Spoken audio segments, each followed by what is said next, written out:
Why, hello there! How are you today? Awesome Soul here, and welcome to the first episode of what is going to be a bit of a mini-series on the channel. And that, of course, is the Robocraft Report Card, the show where I go over different categories of parts and give them each a letter grade. And this letter grade, of course, is influenced by my own opinions as well as the opinions of the community at large. I have taken both of those things, smashed them together, and created this list. Now, as any good list on YouTube goes, this, of course, is my opinion. This is not the be-all, end-all of Robocraft. What I say here, I believe to be fairly accurate, but you might rank something a little higher or a little lower based on your personal experiences. Now, how exactly are these letter grades going to work? Well, I have them set up into 4 categories, each with 3 subcategories, except for one of them. Now, obviously, there is A, B, and C letter grades, each with a plus or a minus on them, and then, as to be expected, there is the failing grade. And as soon as I say that, I'm sure a lot of you know what exactly will be hitting the failing grade. Although there is one thing that you might not expect to be on there. But this is how the general breakdown is going to go.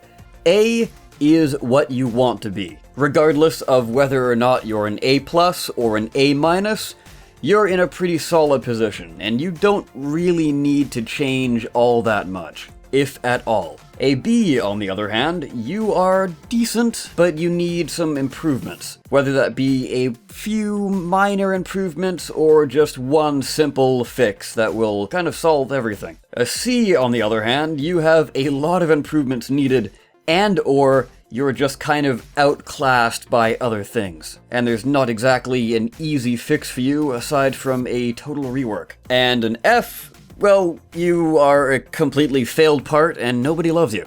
Anyways, with that all out of the way, we can finally go ahead and dive into the list. Starting off with wheels. Yes, the problem child of Robocraft. As to be expected, all the wheels, except for the mega wheels, are going to be given a F grade. Now, this is because they have rather low health, relatively low carry weight, and their speed is kind of outclassed by most other things. But most importantly, their controls and handling are absolutely horrendous, especially for some odd reason. The heavier you make your bot, the worse it seems to control. At least, that's what I've experienced, although it could be the weird thruster controls that I've had on the side. But they weren't even that powerful thrusters. But regardless, they're not good at all, and I'm pretty sure that the community at large can agree with this F ranking, and luckily, FreeJam would also agree with this F ranking, I'm sure, because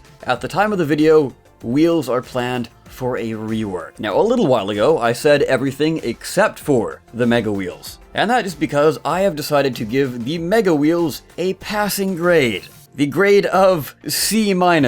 Nothing to be proud about, but it is still definitely better than the regular wheels. Don't get me wrong, there are still a lot of problems with the mega wheels, especially due to the fact that they are so incredibly large that you have a very, very difficult time of actually protecting them. And not only that, they still suffer from the same problem that regular wheels do. The fact that you kind of need to have all of them to remain functional. If you lose one, you're taking a massive hit to your speed and controlling. So hopefully that will be addressed as well in the rework. But that is more than enough for wheels, so I think it's time to move on to the tank tracks. In my opinion, tank tracks are a pretty good part, but they do suffer from the fact that they're not quite as fun to play, in my opinion. They don't have that fun factor. It's not, like a hovercraft jumping over a cliff or climbing a mountain and coming down on the other side with your ions and just smashing somebody's face in, or a mech jumping over a wall and raining plasma down from above. They're very straightforward, and to some people that might be boring. But besides the missing fun factor, they are still a pretty decent part, especially the smallest tank tracks, which in my opinion deserve an A rank. Now, this is kind of a standout here. Once we get into more of the list, you'll see what I mean. but the smallest tank track is actually one of, if not the best parts when it comes to the family of tank tracks. This is mainly because of redundancy, one of, if not the most important factors when building a bot. Due to their small size and their relatively high carry weight, your bot can still keep chugging along even after you've lost one half of your bot. Because these things are so small, you can line the entire underside of your bot and just keep going. The now infamous Robo 3 is a perfect example of this. But what about the other sizes, I hear you ask? Well, the size 2, 3, and 4 all are going to be getting a rank of B, which should be rather obvious to some as they are kind of that awkward middle child, not quite as good as the super mega beefy tank track, but does not have the same possibility for redundancy that size 1 has. And that would mean size 5 gets an A-. Yes, I'm actually ranking the size 1 tank tracks higher than the size 5 tank tracks. These parts obviously are incredibly tanky, but the fact that they are so large is also kind of their downfall as well. You can rarely, if ever, fit more than 2 comfortably on a bot, and usually you have to rely on other ones to fill in the spaces. Although they do boast a slightly higher top speed, it's not much of a bonus. Now moving on to the mech legs. So, you remember what I said about the size 1 tank tracks being really good, and that trend not continuing? Well, that is most definitely the case, especially for the mech legs. Size 1, I am giving the rank of F. Why would you ever want to use these things? Mech legs overall have a pretty big problem when it comes to the built-in electroplates, and that definitely needs a rework. But, of course, that problem is made even worse when you're using these legs, because not only do you have a much smaller pool of health, you also have lower speed, you have lower carry weight, and you also have a lower jump height. And that begs the question, why would you ever use these small size legs? And like I said, don't. Never use these things. They need a really hard rework in order to make them viable. And I should mention that it has been stated by FreeJam, or at least Mark from FreeJam, that he has shown interest in reworking at least the weapons to make them a bit more viable. There are some that have been left behind, and he's going to be trying to bring them up, especially the smaller sizes. So hopefully that line of thinking will follow over to the movement part. But I think I'll get into that a little bit later. Now, when it comes to the other ones, size 2, I give it a C-. Size 3, I give it a C. Size 4 will get a C+. Real quickly, basically all you need to know is they're outclassed. Why would you ever use those when you could use the full-sized ones, which are the size 5, or the mega-sized ones? There's no real reason to go any lower than those two. That being said, size 5, I give it a B-. They are pretty tanky. The jump height on them is very useful if you want to rain down plasma from above, or for peeking over obstacles, making for a very versatile weapon platform. Unfortunately, as I said before, their electroplating is their current downfall, and that's really their only problem as of late. Other than that, they're a very solid part. They just need that electroplate rework to make them a whole lot better. The Mega variant, however, I give a B. Just a good solid B. Obviously, they still suffer from the electroplate problem, but the pool of electroplate health that they have is incredibly high. And not only that, the fact that they have some decent armor built in underneath the electroplates make it slightly more redeemable. Now, onto the sprinter legs. This is a section that will most likely have a few of you scratching your head. As for the rest of you, hopefully you will agree, at least somewhat. Now, there are only 2 sizes of sprinter leg, obviously. Size 1, I am going to be giving an F. Yes, this F might be a bit unexpected, but to those who have been using the small size sprinter leg, you'll probably agree with me. For the life of me, I can think of 0 reasons to use the small sprinter legs. They have absolutely horrendous carry weight. Even a few cubes will start to weigh this thing down, and it's already much lower speed compared to the bigger ones is a massive hindrance, and it's made only worse by that horrible horrible carry weight. I've built a tiny little railbot. I'm sure you remember the Pinpoint. Only 619 CPU. It's packing 2 of the small legs, and only with 619 CPU. This thing is already weighed down and only going 134 miles per hour, as opposed to the 150 odd that it should be going. Not only that, they also have absolutely horrible armor rating on them. And as I'm sure you are aware if you've ever played sprinters, they are a magnet for plasma. A simple barrage of plasma, not even that, a quarter of a barrage from plasma, will leave you crippled and unable to do anything. The smallest size sprinter legs are a joke, plain and simple. Now, I know that seems a little harsh, but I am very passionate about my mechs, and I want the small size sprinter legs to be a decent option. Anyways, with that rather serious rant out of the way, we move on to the size 2s, which I am going to be giving a B+. I'm sure you didn't see that one coming.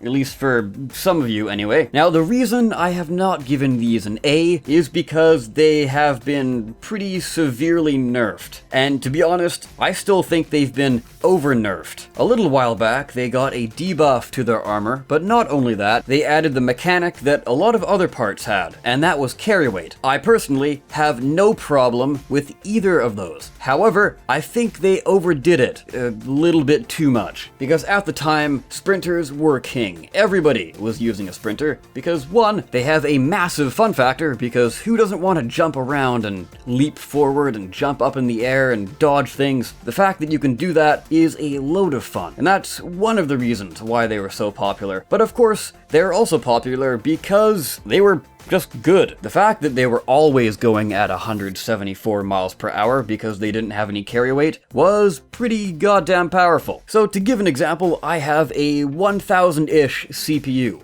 although I think it's a 1100, and that's mainly cubes and one single flak gun and some lasers. And you would think it's a relatively small CPU, so it should be going the full speed, but no, this thing is only going about 150 miles per hour. Pretty slow. So I gutted the whole thing and put in the inners in place of cubes. That only brought it up to 157 miles per hour, which kind of left me scratching my head there. The way I see it, this carry weight should punish those who try and build super tanky bots. But I'm sure you can agree, 1100 CPU is by no means a tanky bot. So why am I being punished relatively severely? I'm not asking for a removal of this by no means. Like I said, I do like the fact that these now have carry weight to them. But I just think that the nerf that was done to them should be undone slightly. Not back to their full original levels of overpoweredness, but just better than they are now. And now onto the insect legs. This shouldn't really take too long because it's relatively self-explanatory.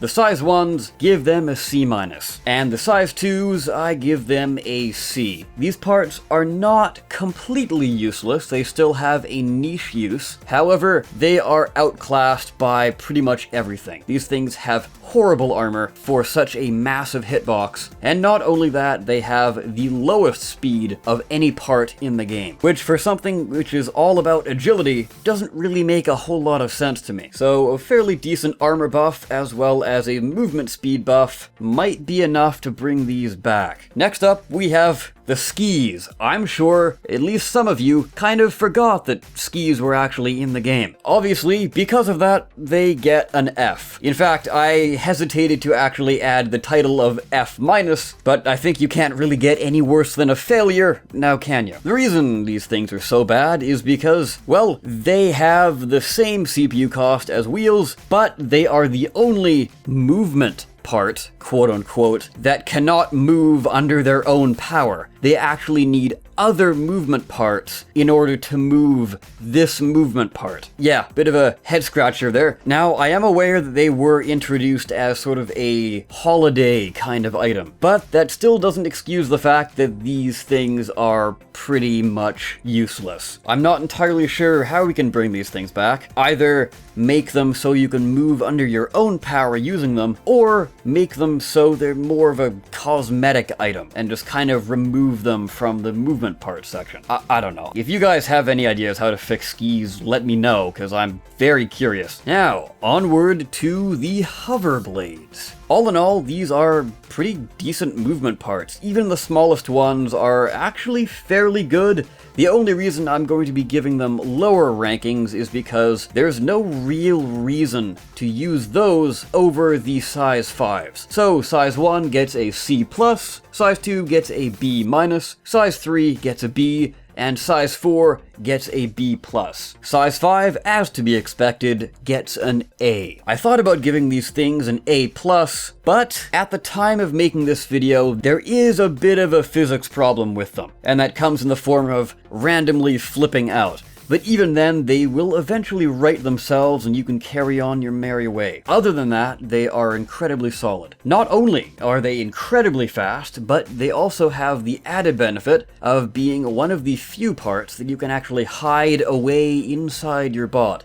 You can completely cover these with armor and nobody will really know they're there. Obviously, they'll be seeing you hovering above the ground, so they'll know you're a hovercraft that way, but they cannot actually aim for your hover blades individually and shoot them off. They just have to hit your entire bot and try and break it down that way. The Mega Hover Blades, however, do not have that luxury, and that's why I'm giving these an A-. They do have a pretty good armor pool, but not nearly enough to negate the fact that you can't really hide these anywhere. Anyways, onwards to the thrusters, which I will be giving an A+.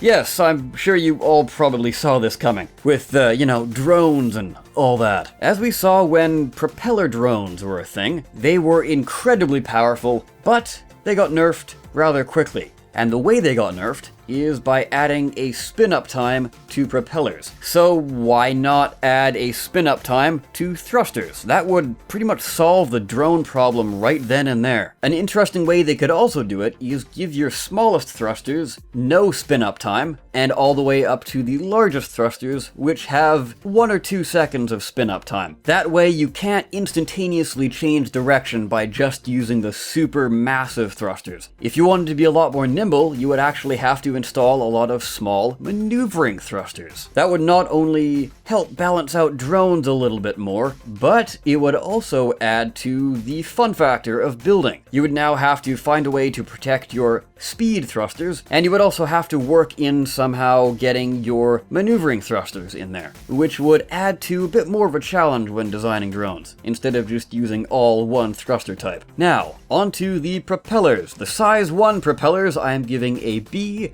and the size 2 propellers I am giving an A-.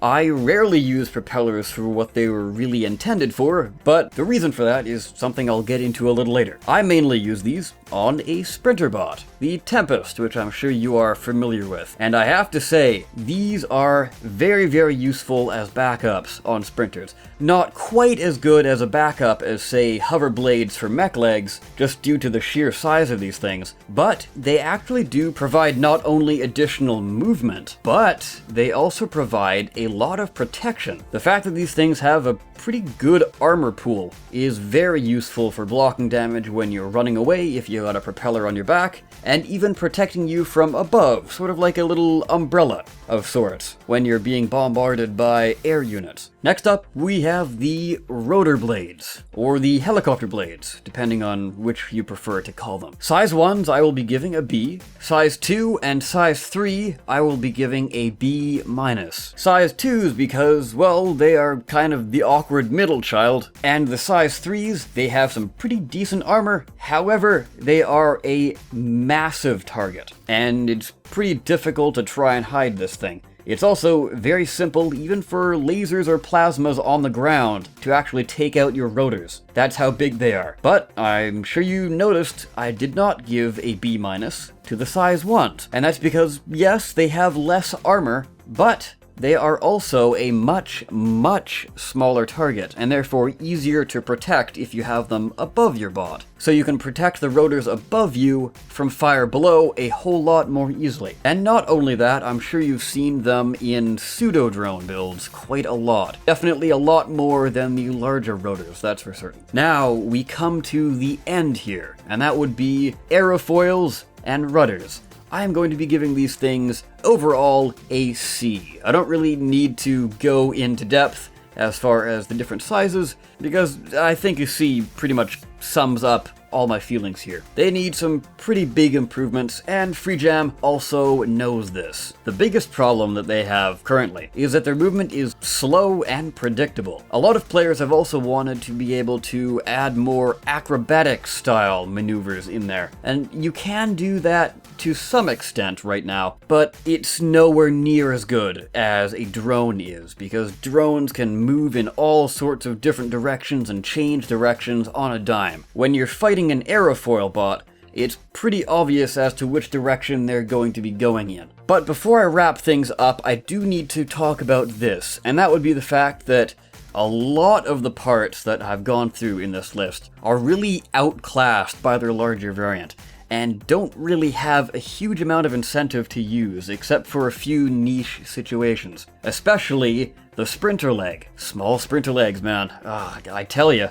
But anyways, what really needs to happen here is to differentiate all of the parts. They need to be made a bit more unique. Maybe FreeJam could also go back and change up the model a little bit. Make them so they look a bit different. Hoverblades would be a perfect example of this. You've got the size 5s, which should be the same. You don't really need to change that, that's to be expected. But the other sizes, they could all be totally different instead of just a different size increment part. What do I mean by this? Well, for one example, you could have a really high hover height, but lower speed. So it would be really good for peeking over obstacles, but it just wouldn't be quite as fast as some of the other ones. Another size could be very, very fast, but have really low carry weight. So you would have to build your bot really light, but you could take advantage of this incredible speed if you did so. And so on and so forth. I think you get the idea. I'm really hoping we actually do end up seeing something at least similar to that, because it is kind of sad seeing a large amount of my inventory going unused because they're outclassed by the larger sizes. Like, I mean, FreeJam, you have all of these parts here, but nobody uses them. So a rework would definitely be in order. And of course, it would add a whole lot more build variety to the game,